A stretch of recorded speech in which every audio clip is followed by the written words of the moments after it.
Hello, everybody. Welcome again to Life and Death, Twilight Reimagined by Stephenie Meyer. I don't own any of the rights to this book or story. It's just for entertainment purposes. Are you entertained? And here we are in Chapter 3, Phenomenon. When I opened my eyes in the morning, something was different. It was the light. It was still the gloomy light of a cloudy day in the forest, but it was clearer somehow. I realized there was no fog obscuring my window. I jumped up to look outside, and then groaned. A fine layer of snow covered the yard, dusted the top of my truck, and whitened the road. But that wasn't the worst part. All the rain from yesterday had frozen solid, coating the needles on the trees in crazy patterns, and making the driveway a deadly ice slick. I had enough trouble not falling down when the ground was dry. It might be safer for me to go back to bed now. Charlie had left for work before I got downstairs. In a lot of ways, living with Charlie was like having my own place, and I found myself enjoying the space rather than feeling lonely. I threw down a quick bowl of cereal and some orange juice from the carton. I felt excited to go to school, and that worried me. I knew it wasn't the stimulating learning environment I was anticipating, or seeing my new set of friends. If I was being honest with myself, I knew I was eager to get to school because I would see Edith Cullen. And that was very, very stupid. Maybe a few of the other girls were intrigued by the novelty of the new kid, but Edith wasn't a Michaela or an Erica. I was well aware that my league and her league were spheres that did not touch. I was already worried that just looking at her face was giving me the unrealistic expectations that would haunt me for the rest of my life. Spending more time looking at her, watching her lips move, marveling at her skin, listening to her voice, was certainly not going to help with that. I didn't exactly trust her anyway. Why lie about her eyes? And of course, there was a whole thing where she might have at one point wanted me dead, so I should definitely not be excited to see her again. It took every ounce of my concentration to make it down the icy brick driveway alive. I almost lost my balance when I finally got to the truck, but I managed to cling onto the side mirror and save myself. The sidewalks at school would be complex today. So much potential for humiliation. My truck seemed to have no problem with the black ice that covered the roads. I drove very slowly, though, not wanting to carve a path of destruction through Main Street. When I got out of my truck at school, I discovered why I'd had so little trouble. Something silver caught my eye, and I walked to the back of the truck, carefully holding the side for support, to examine my tires. There were thin chains crisscrossed in diamond shapes around them. Charlie had gotten up who knows how early to put snow chains on my truck. I frowned, surprised that my throat suddenly felt tight. That wasn't the way it was supposed to work. I probably should have been the one to think about putting chains on his tires. If I could figure out how to do that. Or at least I should have helped him with the chore. It wasn't his job. Except that actually it kind of was. He was the parent. He was taking care of me, his son. That was how it worked in books and on TV shows. But it made me feel upside down in a strange way. I was standing by the back corner of the truck, struggling to contain the sudden wave of emotion the snow chains had brought on, when I heard a strange sound. It was a high-pitched screech, and almost as soon as I registered it, the sound was already painfully loud. I looked up, startled. I saw several things simultaneously. Nothing was moving in slow motion the way it does in the movies. Instead, the adrenaline rush seemed to make my brain work faster, and I was able to absorb in clear detail a few things all at once. Edith Cullen was standing 4 cars down from me, mouth open in horror.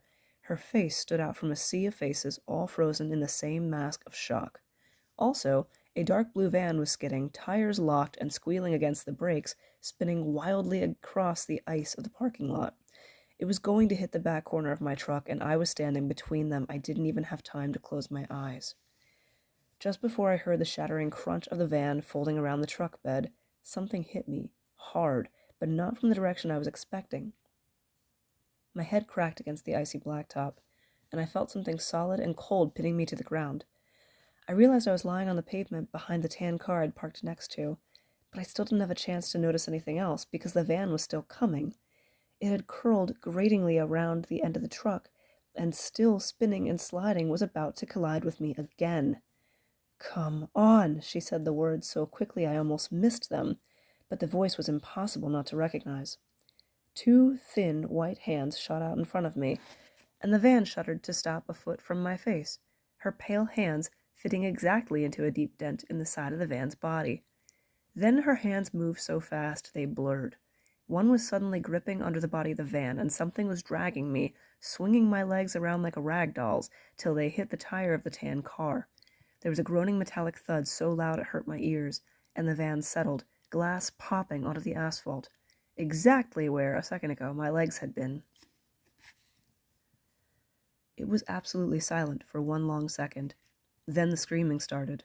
In the abrupt chaos, I could hear more than one person shouting my name, but more clearly than all the yelling, I could hear Edith Cullen's low, frantic voice in my ear. "Bo, are you all right?" "I'm fine." My voice sounded strange. I tried to sit up and realized she was holding me against the side of her body. I must have been more traumatized than I realized because I couldn't budge her arm at all. Was I weak with shock? "Be careful," she warned as I struggled. "I think you hit your head pretty hard." I became aware of a throbbing ache centered above my left ear. "Ow," I said, surprised. That's what I thought. Nothing seemed funny to me, but it seemed like she was trying not to laugh. I trailed off, trying to clear my head, get my bearings. "How did you get over here so fast?" "I was standing right next to you, Bo," she said, her voice suddenly serious again. I turned to sit up, and this time she helped me, but then she slid as far from me as she could in the limited space. I looked at her concerned, innocent expression and was disoriented again by her golden-colored eyes. What was I asking her? And then they found us, a crowd of people with tears streaming down their faces, shouting at each other, shouting at us. "Don't move," someone instructed. "Get Taylor out of the van," someone else shouted. There was a flurry of activity around us. I tried to get up, but Edith's hand pushed my shoulder down. "Just stay put for now." "But it's cold," I complained. It surprised me when she chuckled under her breath. There was an edge to the sound. "You were over there," I suddenly remembered, and her chuckle stopped short. "You were by your car." Her expression hardened abruptly. "No, I wasn't." "I saw you." Everything around us was confusion. I could hear the lower voices of adults arriving on the scene, but I stubbornly held on to the argument. I was right, and she was going to admit it. "Bo, I was standing with you, and I pulled you out of the way." She stared at me, and something strange happened. It was like the gold of her eyes turned up, like her eyes were drugging me, hypnotizing me. It was devastating in a weird, exciting way, but her expression was anxious. I thought she was trying to communicate something crucial. "But that's not what happened," I said weakly. The gold in her eyes blazed again. "Please, Bo." "Why?" I asked. "Trust me," she pleaded. I could hear the sirens now. "Will you explain everything to me later?" "Fine," she snapped, suddenly exasperated. "Okay," I mumbled, unable to process her mood swings with everything else I was trying to come to terms with. What was I supposed to think, when what I remembered was impossible? It took 6 EMTs and 2 teachers, Ms. Varner and Coach Clapp, to shift the van far enough away from us to bring the stretchers in. Edith insisted she hadn't been touched, and I tried to do the same, but she was quick to contradict me. She told them I'd hit my head, and then made it sound worse than it was, throwing around words like concussion and hemorrhage. I wanted to die when they put on the neck brace. It sounded like the entire school was there, watching soberly as they loaded me into the back of the ambulance. Edith got to ride in the front. It was 1,000 times more humiliating than I'd imagined today would be, and I hadn't even made it to the sidewalk. To make matters worse, Chief Swan arrived before they could get me safely away. "Bo!" he yelled in panic when he recognized me on the stretcher. "I'm completely fine, Dad," I sighed. "There's nothing wrong with me." He rounded on the closest EMT for a second opinion. While the EMT tried to talk him down, I tuned them out to consider the jumble of absurd images churning in my head. Images that were not possible. When they'd lifted me away from the car, I had seen the deep dent in the tan car's bumper, a very distinct dent that fit the slim shape of Edith's shoulders, as if she had braced herself against the car with enough force to damage the metal frame. And then there was her family, looking on from a distance, with expressions that ranged from disapproval from Eleanor to fury from Royal, but held no hint of concern for their little sister's safety. I remembered the sensation of almost flying through the air, that hard mass that had pinned me to the ground. Edith's hand under the frame of the van, like it was holding the van off the ground. I tried to think of a logical explanation that could make sense of what I had just seen. All I could come up with was that I was having a psychotic episode. I didn't feel crazy, but maybe crazy people always felt sane. Naturally, the ambulance got a police escort to the county hospital. I felt ridiculous the whole time they were unloading me. What made it worse was that Edith simply glided through the hospital doors on her own. They put me in the emergency room, a long room with a line of beds separated by pastel-patterned curtains. A nurse put a pressure cuff on my arm and a thermometer under my tongue. Since no one bothered pulling the curtain around to give me some privacy, I decided I wasn't obligated to wear the embarrassing neck brace anymore. As soon as the nurse walked away, I quickly unfastened the Velcro and threw it under the bed.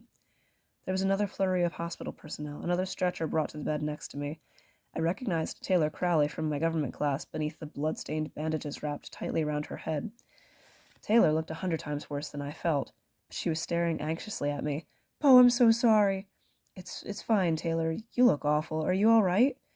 As we spoke, nurses began unwinding her bloody bandages, exposing dozens of shallow slices all over her forehead and left cheek. She ignored me. "I thought I was going to kill you. I was going too fast, and I hit the ice wrong." She winced as one nurse started dabbing at her face. "Don't worry about it. You missed me." "How did you get out of the way so fast? You were there, and then you were gone." Edith shoved me out of the way." She looked confused. "Who?" "Edith Cullen. She was standing next to me." As usual, I didn't sound believable at all. "Edith?" "I didn't see her. Wow, it was all so fast, I guess. Is she okay?" "I think so. She's here somewhere, but they didn't make her use a stretcher." I knew I wasn't crazy.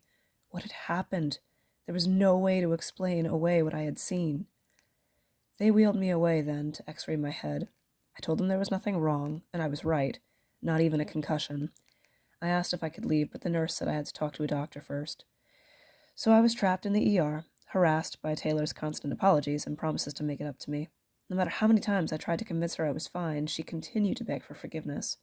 Finally, I closed my eyes and tried to ignore her. "Is he sleeping?" a musical voice asked. My eyes flew open. Edith was standing at the foot of my bed, her expression more a smirk than a smile. I stared at her, trying to put the pieces together in my head. She didn't look like someone who could stop attacking vehicles with her bare hands, but then she also didn't look like anyone I'd ever seen before. "Hey, Edith, I'm really sorry," Taylor began. Edith lifted a single hand to stop her. "No blood, no foul," she said, flashing her bright white teeth. She moved to sit on the edge of Taylor's bed, facing me. She smirked again. "So, what's the verdict?" she asked me. "There's nothing wrong with me, but they won't let me go," I said. "How come you aren't strapped to a gurney like the rest of us?" "It's all about who you know," she answered. "But don't worry, I came to spring you." Then a doctor walked around the corner, and my mouth fell open. She was young, she was blonde, and she was more beautiful than any movie star I'd ever seen. Like someone sliced up Audrey Hepburn, Grace Kelly, and Marilyn Monroe, took the best parts, and glued them together to form one goddess. She was pale, though, and tired-looking, with circles under her dark eyes. From Charlie's description, this had to be Edith's mom. "So, Mr. Swan," Dr. Cullen asked in a gentle voice, "how are you feeling?" "I'm fine," I said for the last time, I hoped. She walked to the light board on the wall over my head and turned it on. "Your x-rays look good," she said. "Does your head hurt? Edith said you hit it pretty hard." "It's fine," I repeated with a sigh, throwing a quick, questioning look Edith's way. She avoided my eyes. The doctor's cool fingers probed lightly against my skull. She noticed when I winced. "Tender?" she asked. "Not really." I'd had worse. I heard a low laugh and looked over to see Edith smiling. "Well, your father's in the waiting room. You can go home with him now, but come back if you feel dizzy or have trouble with your eyesight at all." "Can't I go back to school?" I asked, imagining Charlie trying to play nurse. "Maybe you should take it easy today." I glanced at Edith. "Does she get to go to school?" "Somebody has to spread the good news that we survived," Edith said blithely. "Actually," Dr. Cullen corrected, "most of the school seems to be in the waiting room." I moaned. Dr. Cullen raised her eyebrows. "Do you want to stay?" No, I insisted, throwing my legs over the side of the bed and hopping down quickly. Too quickly. I staggered, and Dr. Cullen caught me. She was sturdier than she looked. "I'm fine," I assured her again. No need to explain that my balance problems had nothing to do with hitting my head. "Take some Tylenol for the pain," she suggested as she steadied me. "It doesn't hurt that bad," I insisted. Sounds like you were extremely lucky, Dr. Cullen said, smiling as she signed my chart with a flourish. Lucky Edith just happened to be standing next to me, I amended, shooting another glance at the object of my statement. Oh, well, yes, Dr. Cullen agreed, suddenly occupied with the papers in front of her. Then she looked away at Taylor and walked to the next bed. It made me sure the doctor was in on it. I'm afraid that you'll have to stay with us just a little bit longer, she said to Taylor, and began checking her cuts. As soon as the doctor's back was turned, I moved to Edith's side. Can I talk to you for a minute? I whispered underneath my breath. She took a step back from me, her jaw suddenly clenched. Your father's waiting for you, she said through her teeth. I glanced at Dr. Cullen and Taylor. I need to speak with you alone, I pressed. She glared, but it wasn't the same as the first day, not nearly as homicidal. So I just waited. After a second, she turned her back and stalked quickly down the long room. Long as my legs are, I nearly had to run to keep up. As soon as we turned the corner into a short hallway, she spun around to face me. What do you want? She asked, sounding annoyed. Her eyes were cold. Her unfriendliness intimidated me. My words came out with less certainty than I'd planned. You owe me an explanation, I reminded her. I saved your life. I don't owe you anything. I flinched back from the resentment in her voice. Why are you acting like this? Beau, you hit your head. You don't know what you're talking about. Her tone was cutting. Her anger only made me realize that I was right, though. There's nothing wrong with my head. She turned up the heat of her glare. What do you want from me, Beau? I want to know the truth, I said. I want to know why I'm lying for you. What do you think happened? She snapped. It was harder to say the words out loud, where I could hear the crazy. It shook my conviction, but I tried to keep my voice even and calm. I know that you weren't standing next to me. Taylor didn't see you either, so it's not concussion damage. That van was going to crush us both, but it didn't. It looked like your hands left dents in the side of it, and your shoulders left a dent in the other car, but you're not hurt at all. The van should have smashed my legs, but you were holding it up. It just kept sounding worse and worse. I couldn't continue. She was staring at me, her eyes wide and incredulous. But she couldn't entirely hide the tension, the defensiveness. You think I lifted a van off you? Her tone questioned my sanity, but there was something off.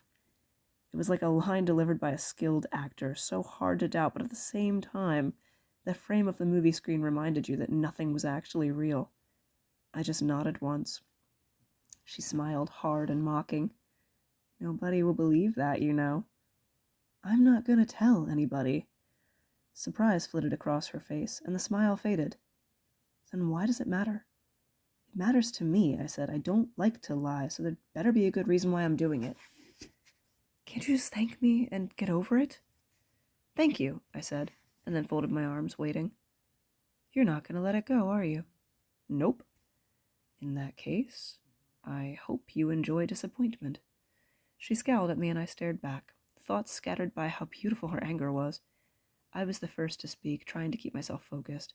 I was in danger of being totally distracted. It was like trying to stare down a destroying angel. If you were going to be like this about it, I said, why did you even bother? She paused, and for a brief moment her perfect face was unexpectedly vulnerable. I don't know, she whispered, and then she turned her back on me and walked away. It took me a few minutes until I was able to move. When I could walk, I made my way slowly to the exit at the end of the hallway. The waiting room was unpleasant, like I'd expected. It seemed like every face I knew in Forks was there staring at me. Charlie rushed to my side. I put up my hands. There's nothing wrong with me, I assured him, abruptly aggravated by the whole crazy situation. What did the doctor say? Dr. Cullen saw me, and she said it was fine, and I could go home. Michaela, Jeremy, and Erica were all there, beginning to converge on us. Let's go, I urged. Charlie put one arm out toward me, like he thought I needed support. I retreated quickly toward the exit doors, waving half-heartedly at my friends. Hopefully they would forget about this by tomorrow. Unlikely. It was a huge relief, the first time I'd ever felt this way, to get into the cruiser. We drove in silence. I was so wrapped up in my thoughts that I barely knew Charlie was there. I was positive that Edith's defensive behavior in the hall was a confirmation of the bizarre things I still could hardly believe I'd seen. When we got to the house, Charlie finally spoke. You'll need to call Renee. He hung his head guiltily. I was appalled. You told Mom? Sorry. I slammed the cruiser's door a little harder than necessary on my way out. My mom was in hysterics, of course. I had to tell her that I felt fine at least 30 times before she would calm down. She begged me to come home, forgetting the fact that home was empty at the moment. But her pleas were easier to resist than I would have thought. I was consumed by the mystery Edith presented, and more than a little obsessed with Edith herself. Stupid, stupid, stupid. I wasn't as eager to escape Forks as I should be, as any normal, sane person would be. I decided I might as well go to bed early that night. Charlie continued to watch me anxiously, and it was getting on my nerves. I stopped on my way to grab 3 Tylenol from the bathroom. They did help, and as the pain eased, I drifted to sleep. And that was the first night I dreamed about Edith Cullen. And that was Chapter 3. Chapter 4 to come.